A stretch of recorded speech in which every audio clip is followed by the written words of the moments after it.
Welcome to a short video rundown of the best LED LCD TVs for less than £1,600.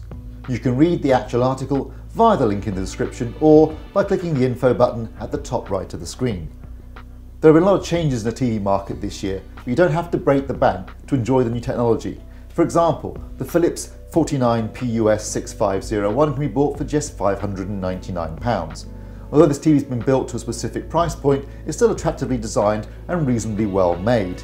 It uses a flat screen, it supports 4K and HDR, and also includes Philips' Ambilight system. It uses a dual-sided remote control, which means you can easily enter things into the Smart TV platform, and the Smart TV platform in Philips' TVs is Android TV, which we found to be both robust and responsive and very effective. In terms of its input lag, we measured it at about 36 milliseconds, which should be good enough for all but the most demanding of gamers. Its out-of-the-box accuracy was very good, and this is important because on a TV of this price point, you're unlikely to get it calibrated, so it's very important it can deliver an accurate picture right out of the box, which it can. It can of course be calibrated to improve it slightly, but it was excellent out of the box. And its performance with standard dynamic range content was excellent. With HDR content, not so good because it isn't that bright a TV and the colour gamut isn't that wide, but for a TV that delivers excellent out-of-the-box SDR performance, then the Philips is definitely one to look at, and we gave it a recommended badge when we reviewed it.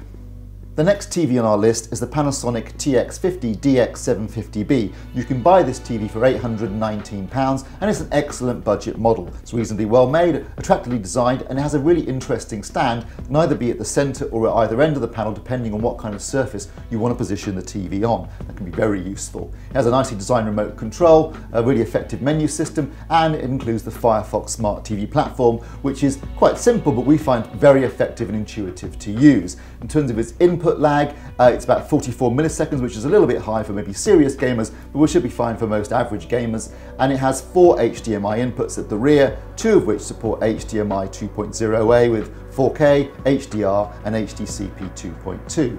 Its out-of-the-box accuracy was pretty good, and it was also excellent after calibration. As with most Panasonic TVs, the calibration controls and the colour accuracy really were impressive. And this was an excellent TV with standard dynamic range content. It was also quite effective with HDR as well, and overall it's a really good all-round budget TV. And when we reviewed it, we gave it a recommended badge.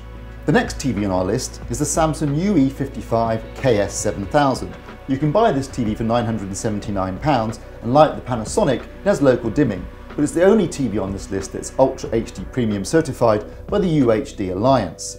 As with most of Samsung's TVs, it's very attractively designed, extremely well made, and it comes with the One Connect box, which includes 4 HDMI 2.0A inputs with support for 4K, HDR and HDCP 2.2. It also comes with the new Smart Controller, which is a very effective universal remote, and it has the new Smart Hub Smart TV platform, which we found to be both inclusive, intuitive and very responsive.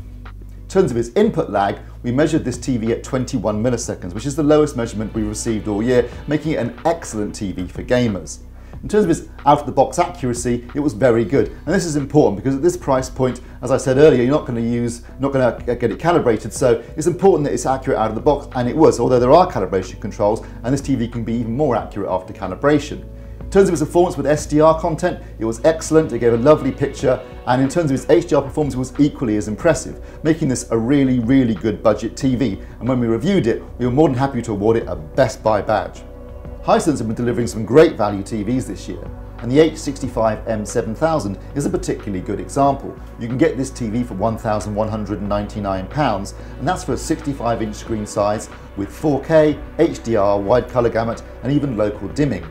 It's got a beautiful design with an all-metal construction. It does not look like a budget TV at all. It has a nicely designed remote control, a well-designed menu system, and a simple but effective smart TV platform. There are 4 HDMI inputs, 2 of which support HDCP 2.2, 4K and HDR, and it has a 38 millisecond input lag, which should be good enough for all but the most demanding of gamers. The out-of-the-box accuracy was pretty good and much better after calibration, and in terms of its performance with standard dynamic range content, it delivered a really nice picture. Deep blacks, natural colours, good motion handling, it was excellent. And also very impressive with HDR as well, with a nice impactful picture. In fact, this TV was a great all-rounder with a good picture, great sound, plenty of features, fantastic price, great build quality. When we reviewed it, we were more than happy to give it an AV Forum's Best Buy badge.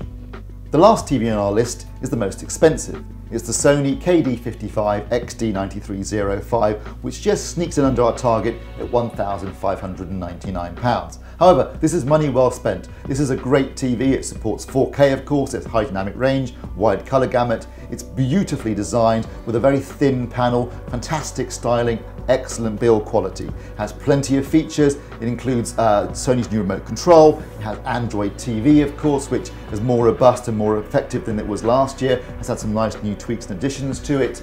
And it has 4 HDMI 2.0A inputs at the rear, which support 4K, HDR and HDCP 2.2. The one area that lets it down on this TV is the input lag, which is a little bit high at 51 milliseconds, which should be fine for average gamers, but probably won't be low enough for very hardcore gamers. In terms of its out-of-the-box accuracy, it was excellent. Very accurate picture on this TV, and obviously after calibration it was, reference standard. It was a superb picture. With standard downrange content, we had deep blacks, effective local dimming, nice natural colours, good motion handling, a really impressive picture, and equally as impressive with high dynamic range content as well, where you had 1,000 nits of peak brightness, you had really impactful images, nice wide colour gamut, very good. This is a great all-round TV. It's beautifully designed, very well made, it sounds good, looks good, it is worth the money. And we were happy to award this TV a highly recommended badge when we reviewed it. So there you have it. You've got TVs for all budgets and all needs. And what more could you want this year? Thanks for watching.